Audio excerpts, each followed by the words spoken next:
आरोग्य का मॉडर्न युग इस कार्यक्रम में मैं संपदा फिर एक बार आप सभी का स्वागत करती हूँ। इस कार्यक्रम के जरिए हम अलग अलग बीमारियों के बारे में चर्चा करते हैं और मॉडर्न होम्योपैथी की लाइन ऑफ ट्रीटमेंट के बारे में भी जानने की कोशिश करते हैं। पिछले एपिसोड में हमने लिवर सिरोसिस के बारे में बात की थी। क्या होता है लिवर सिरोसिस, ये हमने जाना। लेकिन लिवर सिरोसिस अगर होता है तो इसकी ट्रीटमेंट कैसे होती है और बाकी सारी ट्रीटमेंट से मॉडर्न होम्योपैथी की ट्रीटमेंट कैसे अलग है, इस विषय पर आज हम बात करेंगे। और हमेशा की तरह हमने अपने चहीते जो गेस्ट है डॉक्टर विजय कुमार मानी जी को इनवाइट किया है। वे मॉडर्न होम्योपैथी के फाउंडर चेयरमैन हैं और उनकी क्यूरेटिव लाइन ऑफ ट्रीटमेंट से कई पेशेंट्स सिर्फ लिवर सिरोसिस ही नहीं बल्कि अन्य जटिल बीमारियों से निजात पाकर एक सामान्य जीवन जी रहे हैं। सर, आपका स्वागत है इस कार्यक्रम में। और लिवर सिरोसिस के बारे में आपने पिछले एपिसोड में हमें बताया था लिवर सिरोसिस होता क्या है और उसके कारण क्या है। लेकिन इस एपिसोड में सबसे पहले मैं आपसे जानना ये चाहूंगी कि लिवर सिरोसिस अगर होता है किसी पेशेंट को तो किस प्रकार के टेस्ट उन्होंने करवाने चाहिए और टेस्ट रिपोर्ट्स कैसे होने चाहिए। हाँ, अगर किसी पेशेंट में कोई हिस्ट्री है बीमारी की या अल्कोहल की कोई हिस्ट्री है, अल्कोहलिज्म की, क्रॉनिक अल्कोहलिज्म की, या कुछ दवाई लेता है, समझो जैसे पिछली बार मैंने बताया है पिछले कुछ एपिसोड में, जैसे कि एंटी ट्यूबरकुलर दवाई या पेन किलर्स, एंटीबायोटिक्स, ऐसी दवाई की कोई हिस्ट्री है या ऑटो इम्यून डिसीज की हिस्ट्री है, तो उसी पेशेंट में कुछ रिपोर्ट करने की जरूरत है, उसको लिवर सिरोसिस है या नहीं है। अगर उसमें कुछ लक्षण दिखते हैं जैसे कि वेट लॉस है, पेट फूला हुआ बड़ा लगता है, शरीर पे पीलिया है या शरीर का डिस्कलरेशन हुआ है, ऐसे पेशेंट में लिवर सिरोसिस होने की आशंका रहती है, तो कुछ रिपोर्ट करने की जरूरत है। उससे पता चलेगा ये पर्टिकुलर पेशेंट को लिवर सिरोसिस है या नहीं है। तो उसी लिए सबसे महत्वपूर्ण रिपोर्ट है पेट की सोनोग्राफी, एब्डोमेन एंड पेल्विस की सोनोग्राफी। सोनोग्राफी से पता चलता है लिवर सिरोस्ड है या नहीं है। दूसरी बात है लिवर इलेस्टोग्राफी। इलेस्टोग्राफी एक टेस्ट है, यूएजी इलेस्टोग्राफी या एमआर इलेस्टोग्राफी, उससे भी पता चलेगा उसको लिवर सिरोसिस है तो कितने पैमाने पे, कितने मात्रा में है, उससे पता चलेगा। तीसरी टेस्ट है पेट की सीटी स्कैन या एमआरआई लीवर, उससे भी सिरोसिस है या नहीं है पता चलेगा। कुछ बार सिरोसिस के बाद पेट में पानी भरता है, वैसे चेस्ट में भी पानी भरता है, तो चेस्ट एक्सरे करने की भी जरूरत पड़ती है या सीटी स्कैन ऑफ चेस्ट करने की जरूरत पड़ती है या सोनोग्राफी ऑफ चेस्ट करने की जरूरत पड़ती है। कुछ खून के टेस्ट है जैसे कि सीबीसी, उसमें हीमोग्लोबिन कम दिखता है, प्लेटलेट कम दिखते हैं बड़े पैमाने पे। और टेस्ट है ब्लड के लिवर फंक्शन टेस्ट, उसमें बिलीरुबिन ज्यादा दिखेगा, ये जीओटी एचजीपीटी कम ज्यादा मात्रा में दिखेंगे, अल्कलाइन फॉस्फेटेज कम ज्यादा मात्रा में दिखेगा, जीजीपीटी नामक एक टेस्ट है वो भी कम ज्यादा मात्रा में दिखेगा। यूरिन रूटीन करने की जरूरत है, उसमें पीलिया है तो पता चलेगा। किडनी फंक्शन टेस्ट करने की जरूरत है क्योंकि जब एडवांस लिवर सिरोसिस होता है तब उसको हिपैटोरिनल सिंड्रोम बोलते हैं, किडनी भी फेल होती है, उसमें मल्टीपल ऑर्गन फेलियर होता है, उसमें किडनी भी फेल होती है। तो अगर क्रिएटिन और यूरिया ज्यादा है तो उसका पता वही टेस्ट से चलेगा। इतने टेस्ट कॉमन है और करने की जरूरत है। अगर खून का रिसाव हो रहा है, वॉमिटिंग हो रही है, तो स्कोपी करके, ओजीडी स्कोपी बोलते हैं उसको, करके देखना पड़ेगा कि सिरोसिस है या सिरोसिस की वजह से स्टमक में खून का रिसाव हो रहा है या संडास की जगह खून का रिसाव हो रहा है, उसका पता स्कोपी से चलेगा। सर, आपने इतनी जो टेस्ट बताई हैं, मुझे जानना ये है कि किस लेवल पे जाके हमें अंदाजा आता है कि हमें ये सारी टेस्ट करनी पड़ेगी या करनी चाहिए, या ऐसे रूटीन में कुछ टेस्ट है जो हम कराते रहें तो पता चलता है हमारे लीवर का जो मतलब पोजीशन है या कैसा है लिवर हमारा। तो मैंने जो टेस्ट बताई, जब डायग्नोसिस होता है तो उसके बाद स्टेप बाय स्टेप जो करने की टेस्ट है वो बताई। उसमें मैंने ओजीडी स्कोपी का भी एक बताया था, तो उसमें इसोफेजियल वेराइसिस दिखता है, खून का ब्लीडिंग होता है। तो जनरली आपको अगर पता करना है कि लीवर अच्छी तरह काम करता है कि नहीं काम करता है, उसके लिए पेट की सोनोग्राफी, अल्ट्रासाउंड बोलते हैं उसको, वो करने की जरूरत है और लीवर फंक्शन टेस्ट और सीबीसी करने की जरूरत है। उससे प्राइमरी लेवल पे पता चलेगा लीवर काम कर रहा है या नहीं कर रहा है। जब लिवर सिरोसिस है ऐसा पता चलेगा तो ये बाकी के जो एडवांस टेस्ट है वो करने की जरूरत है। तो ये जो टेस्ट आपने बताई जैसे सोनोग्राफी और ये, तो ये टेस्ट कब करानी चाहिए? मतलब रूटीन चेकअप में हम हर 6 महीने में या साल भर में जैसे रूटीन चेकअप्स होते हैं आफ्टर 35 या 40 इयर्स, तो ये टेस्ट भी उसी में इंक्लूड करने की जरूरत है? रूटीन टेस्ट में भी ये टेस्ट करने की जरूरत है। और अगर हिस्ट्री है कोई बीमारी की या अल्कोहल की, जैसे मैंने बता दिया, या कोई ड्रग का अब्यूज हुआ है, ज्यादा काल लिया है, तो ये टेस्ट करने की जरूरत है। सर आजकल कई ऐसी बीमारियां हैं जैसे कि हार्ट की बीमारी है या डायबिटीज है, जिन्हें हम लाइफस्टाइल डिसऑर्डर्स भी कह सकते हैं, जो हमारी लाइफस्टाइल की वजह से हमें होती है। तो क्या हम लिवर सिरोसिस को भी इसमें शामिल कर सकते हैं या कुछ कारणों की वजह से ही लिवर सिरोसिस होता है? अभी लाइफस्टाइल डिसऑर्डर हुआ है ऐसे लगता है, क्योंकि लोगों में बड़े पैमाने पे कन्वेंशनल ट्रीटमेंट लेने की चाहत है, लोग लेते हैं कुछ कारणों से। दूसरी बात, अल्कोहल भी मोस्ट कॉमन है। अभी अल्कोहल सोशल ड्रिंक हुआ है। पहले कोई ऐसा टैबू था कि लोग नहीं लेते थे, अल्कोहल अच्छा नहीं है लोगों में, तो अभी वैसा नहीं है। अब यंग एज में भी लोग अल्कोहल ले रहे हैं, ओल्ड एज में भी ले रहे हैं, मिड एज में भी ले रहे हैं, और दोनों सेक्स वाले लोग ले रहे हैं, पुरुष भी ले रहे हैं और स्त्रियां भी ले रही है, ऐसे दिख रहा है। तो जनरल जो टेस्ट है उसी टेस्ट में ये इंक्लूड करना चाहिए। लिवर का स्क्रीनिंग भी करने की जरूरत है ऐसे लगता है। जी सर, एक और चीज कि एक कॉमन थॉट ऐसा है कि लीवर सिरोसिस अगर होता है तो सिर्फ एक ही ऑप्शन है आपके पास, लीवर ट्रांसप्लांट। ये कितना सही है? नहीं, ये अभी मॉडर्न होम्योपैथी के ट्रीटमेंट से वो गलत हुआ है। हम जो पेशेंट आप देख रहे हो वो पेशेंट ऐसे कि उनको एंड स्टेज लिवर डिसीज हुआ है, उसके बाद सिर्फ लिवर ट्रांसप्लांट ही बाकी रहता है। जी। या वो पेशेंट को आईसीयू में या आईसीसीयू में एडमिट करने की जरूरत पड़ती है, उससे पेशेंट वो बाहर नहीं निकल पाते, पीलिया बढ़ता है, पानी बढ़ता है, बारंबार पानी, सिम्टोमेटिक ट्रीटमेंट से तो बीमारी ठीक नहीं होती। तो ऐसे केसेस में अपने पास इतनी अच्छी इंप्रूवमेंट होती है कि बहुत से पेशेंट का पानी पहले हफ्ते से चला गया है, ऐसे भी पेशेंट है अपने पास। पीलिया उनका नॉर्मल आता है, हीमोग्लोबिन बढ़ता है, लिवर पूरी तरह काम करता है। किसी भी अगर गैस्ट्रोएंटेरोलॉजिस्ट को या हेपेटोलॉजिस्ट को आपने दिखा दिया मॉडर्न होम्योपैथी के ट्रीटमेंट के बाद, तो वो बता देगा कि आपको अभी ट्रांसप्लांट करने की जरूरत नहीं है, कोई भी सर्टिफाई कर सकता है। तो इतना ज्यादा इंप्रूवमेंट उसमें दिखता है और सभी रिपोर्ट नॉर्मल आते हैं। तो इससे पता चलता है कि जो लोगों को लिवर ट्रांसप्लांट करने की सलाह दी है उनमें ट्रांसप्लांट करने की जरूरत नहीं पड़ेगी मॉडर्न होम्योपैथी के ट्रीटमेंट के बाद। ऐसे लाखों हजारों पेशेंट अपने पास पूरे वर्ल्ड में है जिनमें ट्रांसप्लांट करने की जरूरत नहीं पड़ती। सर ऐसी कौन सी ट्रीटमेंट है मॉडर्न होम्योपैथी की जो कि कन्वेंशनल ट्रीटमेंट से अलग है? क्योंकि आपने बताया सिर्फ महाराष्ट्र या देश भर में नहीं, तो पूरी दुनिया में ऐसे कई पेशेंट्स हैं जिन्होंने ये इस स्टेज पर आकर के जहां लीवर ट्रांसप्लांट के अलावा उनके पास कोई ऑप्शन ही नहीं बचा, बराबर, तो लीवर ट्रांसप्लांट ना करते हुए भी वो ठीक हुए। तो ऐसी कौन सी खास ट्रीटमेंट देते हैं मॉडर्न होम्योपैथी में? मॉडर्न होम्योपैथी की जो ट्रीटमेंट है ये अपना रिसर्च वर्क है खुद का। पिछले 29 साल से मैं ये काम कर रहा हूँ। इसको बोलते हैं क्यूरेटिव लाइन ऑफ ट्रीटमेंट, हमने उसका नाम दिया है क्यूरेटिव लाइन ऑफ ट्रीटमेंट। दूसरी बात है कि pathology is reversible. Modern homeopathy के ट्रीटमेंट से जो बीमारियां गंभीर मानी जाती है, जो बीमारियों में पैथोलॉजिकल चेंजेस होते हैं, वो बीमारियों को गंभीर बीमारियां मानी जाती है। मेडिसिन के बुक में क्या लिखा था जब मैंने पढ़ा था तब, या अभी भी है, कि pathology is irreversible. Modern homeopathy के ट्रीटमेंट के बाद जो रिवर्स दिखता है पैथोलॉजी में, पैथोलॉजी रिवर्स हुई है ऐसा दिखता है। इसी वजह से हम बोलते हैं कि मॉडर्न होम्योपैथी के ट्रीटमेंट से पैथोलॉजी इज रिवर्सिबल। उसके पैमाने पे मॉडर्न होम्योपैथी के ट्रीटमेंट से लिवर की बीमारी जो इरिवर्सिबल बताई जाती है वो रिवर्स हुई आपको रिपोर्ट में भी दिखेगा। इसी वजह से मॉडर्न होम्योपैथी के ट्रीटमेंट से लेने के बाद ट्रांसप्लांट करने की जरूरत नहीं पड़ती, या सिम्टोमेटिक ट्रीटमेंट लेने की जरूरत नहीं पड़ती, या आईसीयू में एडमिट होने की जरूरत नहीं पड़ती। ये कारण है कि मॉडर्न होम्योपैथी की ट्रीटमेंट इतनी कारगर है और कन्वेंशनल ट्रीटमेंट को ये ट्रीटमेंट अल्टरनेटिव है।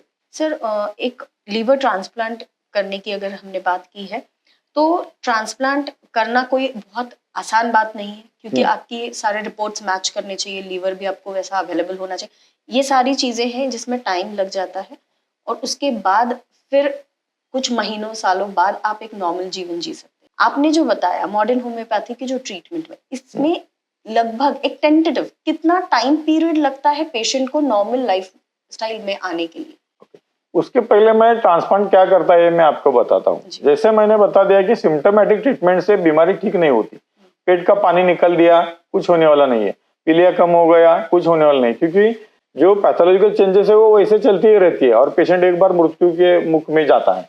ऐसे देखता है, ऐसे देखा गया है, या हमेशा लोग देखते हैं, पेशेंट भी देखते हैं, रिलेटिव देखते हैं, सभी लोग देख रहे हैं। उसके लिए उसको ट्रांसप्लांट करने की सलाह दी जाती है, लेकिन ट्रांसप्लांट कारगर कितना है उसके बारे में कोई डॉक्टर बात नहीं करता।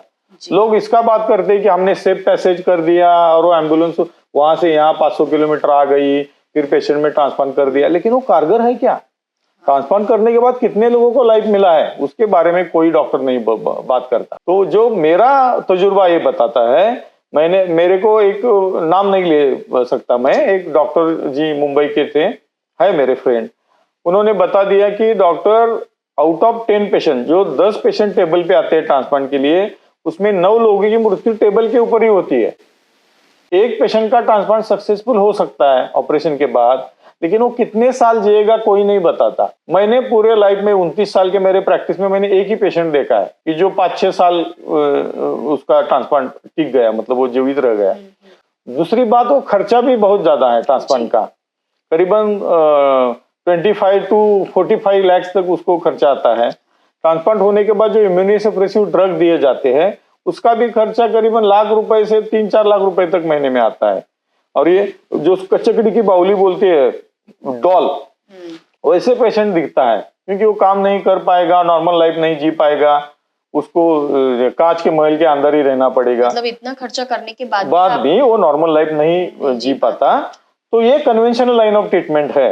मॉडर्न होम्योपैथी की जो ट्रीटमेंट है ये ओपीडी बेसिस ट्रीटमेंट है। कंपैरेटिवली बहुत कम खर्चा उसमें आता है, करीबन बहुत कम आता है।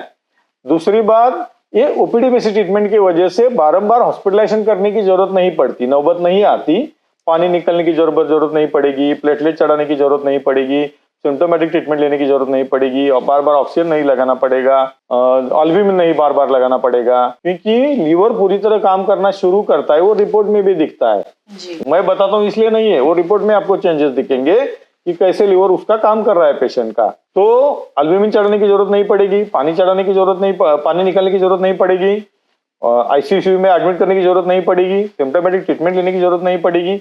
ओपीडी बेसिस पे ट्रीटमेंट पेशेंट हमारी ट्रीटमेंट लेता है मॉडर्न होम्योपैथी की, और उसमें इंप्रूवमेंट दिखती है। जनरली पहले 24 आवर्स में ये इंप्रूवमेंट दिखना शुरू हो जाता है। आप देख लीजिए पेशेंट की हिस्ट्री, बहुत से पेशेंट को हमने बताया कि आप आईसीयू में एडमिट नहीं हो जाइए, क्योंकि आप बचेंगे नहीं, आप सीरियस हो काफी, घर में रहकर खाइए, जो कुछ चांस देना है हमारा ले लीजिए मॉडर्न होम्योपैथी का, और तब उनमें इंप्रूवमेंट दिखते हैं। ऐसे बहुत से पेशेंट है अपने पास। तो ये सब जो है वो प्लस पॉइंट्स मॉडर्न होम्योपैथी के ट्रीटमेंट के। सर, अभी आपने बताया कि कई पेशेंट्स को आपने सजेस्ट किया, आईसीयू की कंडीशन है उनकी कि जहां एडमिट होना है, लेकिन ना करते हुए मॉडर्न होम्योपैथी की दवाई से। तो ऐसे ही आपके एक पेशेंट है सुरेश रणबीसे जी, उनके बारे में आप क्या बताएं? सुरेश रणबीसे जी का लीवर पूरी तरह खराब हुआ था, उनमें एसाइटिस हुआ था। जैसे मैं बार बार बताता हूँ कि एसाइटिस हुआ, इसका मतलब उनका लीवर करीबन 85 to 90% खराब है, 10% उसका लीवर आज काम कर रहा है, उसके ऊपर वो जीवित है। तो ये रणबीसे साहब हमारे पास आए नहीं थे, क्योंकि वो आ नहीं सकते थे, क्योंकि उनको हफ्ते में 2 बार एक हेपेटोलॉजिस्ट के पास पानी निकालने के लिए लिया जाता था। हफ्ते में 2 बार उनका एसाइटिस फ्लूइड निकाला जाता था, टैपिंग किया जाता था, और पेशेंट का वीडियो भी है अपने पास है, वो भी आप देख सकते हो कि पेट इतना बड़ा हुआ है उनका, वो पेशेंट उठ नहीं सकता था, वो बिस्तर पे लेटा हुआ दिखता है उसमें, और पानी बार बार निकालने की वजह से एक्सेसिव वीकनेस था, उनको अशक्तपना था, वेट लॉस हुआ था, जो हाथ और पैर बहुत बारीक हुए थे, पेट बहुत बड़ा था, मतलब हड्डी के मतलब क्या बोलते हैं उसको, सिर्फ हड्डियां ही बाकी रह गई थी, क्योंकि प्रोटीन लॉस था। ऐसे केस में हमारा ट्रीटमेंट शुरू कर दिया, रिलेटिव आ गए, उनकी पत्नी आके हमें मिली, हमने ट्रीटमेंट शुरू कर दिया। पहले हफ्ते में उसको पानी नहीं निकालना पड़ा। 25 दिन होने के बाद हमने उनका सोनोग्राफी किया, क्योंकि पेशेंट तब उठ खड़ा हुआ था और चल रहा था, तो हमें पता चला कि उसका एसाइटिस पूरी तरह चला गया। इतनी फास्ट इंप्रूवमेंट मॉडर्न होम्योपैथी की ट्रीटमेंट से दिखती है। मतलब सबसे जो मुश्किल चीज है एक लीवर सिरोसिस केस में, कि जो लीवर में पानी, मतलब पेट में पानी बनना, वो सिर्फ 25 दिन के अंदर कंप्लीटली कंप्लीट एसिडिटी चला गया। उसके रिपोर्ट है अपने पास, बिफोर ट्रीटमेंट और after 25 days of treatment sonography में पानी पूरी तरह चला गया दिखता है, उसके बाद कभी भी उनको पानी नहीं हुआ। 25 दिन के बाद पेशेंट ड्यूटी पे ज्वाइन हो गया। वो 25 दिन पहले वो उठ नहीं सकता था, वो भी है, पेशेंट के टेस्टिमोनियल में भी है वो। सर जरूर उनसे बात करना चाहेंगे। हाँ। क्योंकि आपने जो बताया है, इस टाइप के अगर पेशेंट है तो सिर्फ पेशेंट नहीं पर पूरा परिवार उनका एक दहशत में होता है कि अब हमारे अपने के साथ क्या होने वाला है। और जैसा आपने बताया 1 महीने के अंदर इतनी अच्छी ट्रीटमेंट कि वो नॉर्मल लाइफ जीने की शुरुआत कर चुके थे। तो आइए बात करते हैं और जानते हैं सुरेश रणबीसे जी से। सुरेश रणबीसे सांगली के रहवासी, इनको भूख न लगना, थकान, कमजोरी ऐसी तकलीफें शुरू थी। इनके पेट में भी बड़ी मात्रा में सूजन थी, पेट में पानी बनता था। रिपोर्ट करने के बाद इनको लीवर सिरोसिस का पता चला। मेरा नाम सुरेश बाड़ा साहेब रणबीसे, रहना मेरा कुरगांव, ताड़ुका बाड़वा, जिला सांगली। अभी मेरी उम्र 42 साल है। 3 महीने पहले मैंने बहुत सारे हॉस्पिटल में ट्रीटमेंट ली, एलोपैथी की दवाइयाँ खूब खाई, आयुर्वेदिक ट्रीटमेंट भी ली, पर उससे थोड़ी देर के लिए ही आराम मिलता था। हफ्ते में 2 बार मेरे पेट से पानी निकाला जाता था। मैं बहुत परेशान हो गया था कि मेरे साथ ऐसा क्यों हो रहा है, क्यों बार बार ऐसी तकलीफ झेलनी पड़ रही है। फिर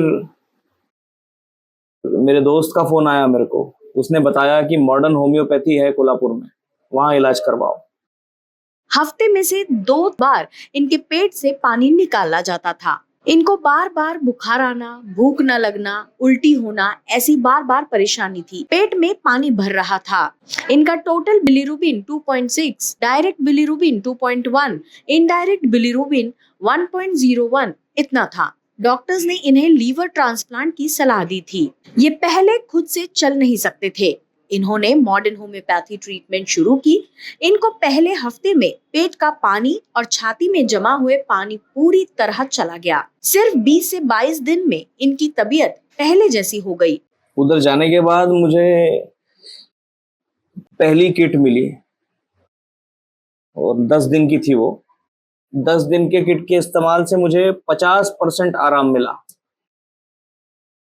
मतलब जो मेरे शरीर पे सूजन थी, मेरा पेट जो है वो काफी फूल गया था, तो वो कम से कम 50% कम हो गया। और दूसरे डोज से वो पूरा लेवल में आ गया, मतलब शरीर पे कोई सूजन ही ना हो, बिल्कुल वैसे। पहले मुझसे खाना वगैरह खाया नहीं जाता था, मतलब जैसे मैं अभी 3-4 बार खाना खाता हूँ, जैसे भूख लग रही है वैसे खा लेता हूँ, वैसे खाना नहीं होता था। मेरी सांस भी काफी फूलती थी, सीढ़ियां मैं चढ़ भी नहीं पाता था, उतर भी नहीं पाता था। ऐसी तकलीफ थी कि मरना अच्छा लगता था। बहुत निराश था मैं, उम्मीद नहीं थी मुझे, पर अभी मैं बहुत अच्छा महसूस करता हूँ। मॉडर्न होम्योपैथी की दवाई मैंने 24 जून 2023 से शुरू की। पहले 5 दिन में ही मुझे अच्छा फर्क महसूस हुआ। मेरे पहले डॉक्टर ने बोला था कि मेरा 80-90% लीवर खराब हो गया है और 2 दिन में बार बार पेट से पानी निकालना पड़ेगा, नहीं तो लीवर ट्रांसप्लांट करना पड़ेगा। ऐसे कितने दिन चलेगा, ये मैं खुद से ही पूछता था। फिर मैंने सोचा कि लाइफ में सेहत के लिए कुछ अच्छा करना है और मैं मॉडर्न होम्योपैथी के पास चला आया। वहाँ पे मुझे 100% अच्छा रिजल्ट मिला। मैं डॉक्टर विजय कुमार माने और मॉडर्न होम्योपैथी का शुक्रिया करना चाहता हूँ। और वो ऐसे ही कैंसर, किडनी, लिवर बीमारियों पे अच्छी ट्रीटमेंट देते रहें। मैं सभी से अनुरोध करता हूँ, जिनको भी ऐसी बीमारी है वो मॉडर्न होम्योपैथी से ट्रीटमेंट ले। इनका total bilirubin 1.7, direct bilirubin 1.01, indirect bilirubin 0.69 इतना कम हुआ, मतलब नॉर्मल हुआ। रिपोर्ट और तबीयत में सुधार देखकर अब लीवर ट्रांसप्लांट या पेट से पानी निकालने की जरूरत नहीं है।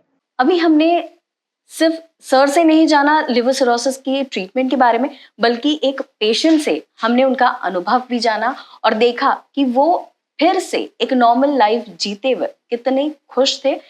एक इंसान जो मृत्यु की कगार पर है, वहां से लौट कर आना सिर्फ उसके लिए नहीं बल्कि उसके पूरे परिवार के लिए एक मेमोरेबल मोमेंट होता है, एक जीने की, फिर से जीवन जीने का उत्साह पैदा करता है। ऐसी ही लाइन ऑफ ट्रीटमेंट होती है मॉडर्न होम्योपैथी की हर जटिल बीमारी के लिए। आज हमने बात की लिवर सिरोसिस के बारे में, अगली बार फिर ऐसी ही एक जटिल बीमारी के बारे में जानेंगे और उसकी लाइन ऑफ ट्रीटमेंट जो कि मॉडर्न होम्योपैथी देती है उसके बारे में भी जानेंगे। तब तक नमस्कार। नमस्कार।